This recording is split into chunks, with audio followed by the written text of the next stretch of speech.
Bismillahirrahmanirrahim. Assalamualaikum warahmatullahi wabarakatuh. Waalaikumsalam warahmatullahi wabarakatuh. Alhamdulillahirabbil alamin. Kita bersyukur kepada Allah Subhanahu wa taala karena kita masih diberikan kesehatan jasmani dan rohani sehingga kita dapat melaksanakan kegiatan pembelajaran hari ini dalam keadaan sehat walafiat. Apakah anak-anakku sekalian sudah lengkap? Lengkap. Baik, saya absen terlebih dahulu ya. Nabila, Balkis, Hadiroh. Dinda, Arinda, Hadiroh. Kemudian Vika. Hadir Ustaz. Baik, anak-anak bagaimana kabar kalian hari ini, semuanya sehat? Alhamdulillah. Nah, apakah anak-anakku sekalian ini sudah membaca tentang materi ajar yang kemarin sudah diberikan ya? Iya Ustaz. Oke. Sebelum kita mulai pembelajaran kita hari ini, Nabila, silakan pimpin doa. Mari kita mulai pembelajaran hari ini dengan membaca basmalah. Semoga pembelajaran kita hari ini berjalan dengan lancar ya, amin. Sebelum kita masuk kepada kegiatan inti dari pembelajaran kita hari ini, perlu saya sampaikan bahwasanya ini semua aktivitas anak-anakku sekalian dinilai. Kita mulai ya. Selain Pancasila, apakah yang menjadi dasar negara kita Indonesia ini? Ada bisa menjawab? Silakan. Undang-Undang Dasar Negara Republik Indonesia tahun 1945. Bagus sekali jawabannya. Ada berapa alinea di dalam pembukaan Undang-Undang Dasar Negara Republik Indonesia tahun 1945? Ya, silakan. Ada 4. Bagus sekali. Berarti dengan demikian saya anggap kalian sudah siap mengikuti materi kita hari ini ya. Siap Ustaz. Siap Ustaz. Materi kita hari ini adalah kedudukan dan fungsi Undang-Undang Dasar Negara Republik Indonesia tahun 1945 dalam sistem hukum nasional. Kompetisi dasar dari materi kita hari ini adalah menelaah makna, kedudukan, dan fungsi Undang-Undang Dasar Negara Republik Indonesia tahun 1945 serta peraturan perundang-undangan lainnya dalam sistem hukum nasional. Kemudian indikator pencapaian kompetensinya adalah menganalisis makna Undang-Undang Dasar Negara Republik Indonesia tahun 1945 dalam sistem hukum nasional. Kemudian menjelaskan fungsi dan kedudukan UUD 1945 dalam sistem hukum nasional. Yang terakhir yaitu menjelaskan kedudukan peraturan perundang-undangan dalam sistem hukum nasional. Baik anak-anakku sekalian, untuk awal pembahasan yang akan dibahas adalah tentang kedudukan Undang-Undang Dasar Negara Republik Indonesia tahun 1945. Nah, di mana Undang-Undang Dasar Negara Republik Indonesia tahun 1945 tersebut yaitu sebagai tertib hukum Indonesia.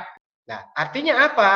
Ya, jadi ya Undang-Undang Dasar Negara Republik Indonesia tahun 1945 ini ya merupakan satu dasar hukum negara yang menempati posisi tertinggi.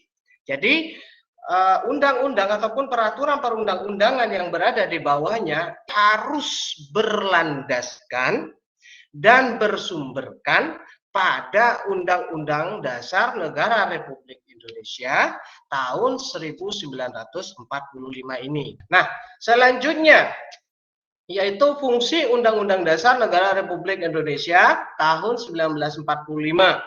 Yaitu yang pertama sebagai alat kontrol. Maksudnya sebagai alat kontrol, Undang-Undang Dasar ataupun UUD 1945 bisa menjadi alat untuk mengecek atau menguji apakah suatu peraturan perundang-undangan yang ada ataupun yang berada di bawahnya sudah sesuai atau malah bertentangan dengan Undang-Undang Dasar Negara Republik Indonesia. Kemudian mengatur kekuasaan negara. Undang-Undang Dasar Negara Republik Indonesia tahun 1945 ini berfungsi untuk mengatur bagaimana suatu peraturan itu disusun, terus dibagi, kemudian dilaksanakan. Selanjutnya sebagai penentu hak dan kewajiban. Nah, maksudnya bagaimana? Undang-Undang Dasar ya ataupun UUD 1945 ini berfungsi sebagai penentu atas hak dan kewajiban negara, aparat pemerintah, dan warga negara. Sifat Undang-Undang Dasar. Nah, sekarang yang kita bahas adalah tentang Undang-Undang Dasar ya, ataupun yang biasa kita sebut dengan konstitusi. Nah, sifatnya terdapat dua macam. Yang pertama itu konstitusi bersifat fleksibel, yang kedua adalah bersifat rigid. Yang fleksibel itu adalah konstitusi yang tidak memerlukan metode atau proses khusus untuk melakukan perubahan atau amandemen. Nah, kemudian yang kedua yaitu bersifat rigid ataupun kaku. Maksudnya ini bagaimana? Nah, yang kaku itu adalah konstitusi yang memerlukan metode ataupun proses khusus untuk melakukan perubahan ataupun amandemen. Nah, Undang-Undang Dasar Negara Republik Indonesia tahun 1945 masuk kepada kategori sifat yang bersifat rigid ini karena Indonesia ya melakukan perubahan Undang-Undang Dasar atau UUD 1945 itu dilakukan sebanyak 4 kali dan ditempuh melalui sidang istimewa. Bisa dipahami ya anak-anak ya? Bisa, Ustaz. Oke. Bisa, Ustaz. Baik anak-anak, coba kalian perhatikan gambar ini. Ini adalah gambar apa? Upacara bendera. Kira-kira apa yang ada di dalam benak pikiran kalian setelah melihat gambar ini? Ya, silakan. Mengapa diadakan upacara? Ya, oke, silakan. Ada yang bisa menjawab? Silakan. Karena upacara bendera bisa meningkatkan kekompakan dan kebersamaan, mengenang jasa para pahlawan yang telah berjuang merebut kemerdekaan, menumbuhkan jiwa kepemimpinan, membiasakan berpakaian rapi dan berdisiplin. Bagus, itu jawabannya sudah bagus. Kalian perhatikan anak yang sedang memegang buku itu ya, memegang lampiran itu. Nah, kira-kira dia sedang apa? Ya. Membaca Undang-Undang Dasar Negara Republik Indonesia tahun 1945. Ya, sudah betul tadi yang dibacakan anak yang berdiri di situ ya, yang di gambar itu adalah teks pembukaan Undang-Undang Dasar Negara Republik Indonesia tahun 1945 pada saat pelaksanaan upacara. Baik, anak-anakku sekalian, silakan kalian bentuk 3 kelompok dan presentasikan nama-nama kelompok kalian pada chat room ini. Itu ya, bisa dipahami anak-anak ya? Bisa, Ustaz. Oke, bisa. Sudah, Ustaz. Oke, jadi karena kelompoknya sudah ada, sudah terbentuk di situ, saya akan memberikan LKPD ya, atau lembar kegiatan peserta didik untuk kalian diskusikan bersama kelompok kalian. Setelah kalian berdiskusi, saya minta salah seorang perwakilan untuk masing-masing kelompok itu mempresentasikan hasil diskusinya. Bisa dipahami anak-anak ya? Bisa ya? Ustaz. Bisa. Oke. Apakah sudah ada yang sudah selesai? Silakan dipresentasikan hasil diskusinya. Iya, Ustaz. Oke, baik. Ini sudah tampil ini. Baik, ini dari kelompok berapa ini? Kelompok 1, Ustaz. Oh, kelompok 1. Silakan. Mengapa pembukaan Undang-Undang Dasar Negara Republik Indonesia tahun 1945 selalu dibacakan ketika pelaksanaan upacara bendera? Kenapa? Bagaimana jawabannya? Karena di dalam pembukaan Undang-Undang Dasar Negara Republik Indonesia tahun 1945 terdapat beberapa poin penting di setiap alinea pembukaan Undang-Undang Dasar 1945 ini. Di antaranya adalah kemerdekaan itu ialah hak segala bangsa.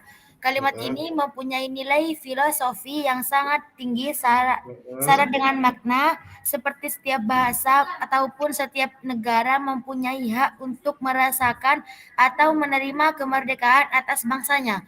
Karena setiap bangsa yang mendapatkan kemerdekaannya, secara otomatis masyarakatnya pun akan merasakan kemakmuran karena bangsanya telah merdeka, sehingga perlu kita sebarkan kepada setiap warga negara Indonesia, terutama pada saat pelaksanaan upacara bendera. Oke, sudah?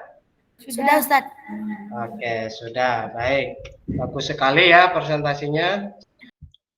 Nah, ini dia pertanyaan tadi ya, yang kalian kerjakan bersama kelompoknya, yaitu mengapa pembukaan UUD Negara Republik Indonesia tahun 1945 itu selalu dibacakan pada saat pelaksanaan upacara bendera. Nah, dan kalian sudah menjawabnya ya dalam sebuah kerja kelompok diskusi ya, dan jawabannya bagus-bagus tadi. Oke, dari perjalanan pembelajaran kita hari ini, adakah salah seorang di antara kalian yang bisa menyimpulkan materi pembelajaran kita hari ini? Silakan. Karena Negara Republik Indonesia tahun 1945 adalah sumber kedudukan hukum yang tertinggi. Karena benar undang-undang. Ya, undang-undang. Ya. Dasar Negara Republik Indonesia. Republik Indonesia. Oke. Tahun 1945. Oke, terus? Merupakan sumber kedudukan hukum tertinggi. Ya, maksudnya mungkin sumber hukum. Oke, tertinggi. Nah, kesimpulan pembelajaran kita hari ini, yang pertama mengenai kedudukan Undang-Undang Dasar Negara Republik Indonesia tahun 1945 ialah sebagai sumber hukum tertinggi. Nah, ini sesuai dengan barusan yang disampaikan oleh Nabila. Mengatur setiap perundang-undangan di bawahnya harus berlandaskan dan bersumberkan pada Undang-Undang Dasar Negara Republik Indonesia tahun 1945. Fungsi dari Undang-Undang Dasar pertama yaitu adalah sebagai alat kontrol. Maksudnya di sini mengatur kesesuaian aturan hukum yang lebih rendah dengan Undang-Undang Dasar 1945 sebagai sumber hukum. Yang kedua sebagai pengatur, yaitu mengatur tata cara bagaimana kekuasaan negara disusun, dibagi dan dilaksanakan. Yang ketiga yaitu sebagai penentu, yaitu menentukan hak dan kewajiban negara, aparat negara dan warga negara. Sekarang siapa yang tahu apa judul materi pembelajaran kita hari ini? Pembahasan tentang pembukaan Undang-Undang Dasar 1945. Ada yang lain? Pembahasan tentang upacara. Kita sudah membahas tentang apa namanya Undang-Undang Dasar, terus upacara, ya pembahasannya itu banyak. Tapi untuk judul materi kita hari ini yaitu tentang fungsi dan kedudukan Undang-Undang Dasar Negara Republik Indonesia tahun 1945 di dalam sistem hukum nasional. Lah, mengapa kita harus mempelajari ini? Gitu. Nah, karena anak-anakku sekalian, tidak semua orang ataupun khususnya siswa ya belum mengerti, ya bukan tidak, tapi belum mengerti mengapa mereka harus melakukan upacara. Nah, setelah melakukan kegiatan pembelajaran sehari ini ya, semoga anak-anakku sekalian yang ada di kelas ini paham ya, khususnya dalam melaksanakan upacara yang biasa dilakukan itu ya. Nah, jadi untuk mempertanggungjawabkan apa yang bisa yang kalian presentasikan tadi, kalian harus mempraktekkannya di dalam kehidupan sehari-hari. Nah, itu biar bermanfaat apa yang kita pelajari hari ini, anak-anak ya. Bisa dipahami ya? Di kolom chatting saya sudah mengirim tugas yang harus kalian kerjakan nanti ya di luar sekolah. Apabila sudah selesai, kalian boleh mengirimkan ke saya via WA ya, di screenshot ataupun di foto boleh dikirimkan ke saya. Bisa dipahami ya anak-anak ya? Apabila sudah tidak ada hal lain lagi, kita akhiri pembelajaran kita hari ini dengan bersama-sama membaca Alhamdulillah. Alhamdulillahirabbil alamin. Oke, syukron. Wa akhiran, assalamualaikum warahmatullahi wabarakatuh. Waalaikumsalam warahmatullahi wabarakatuh. wabarakatuh.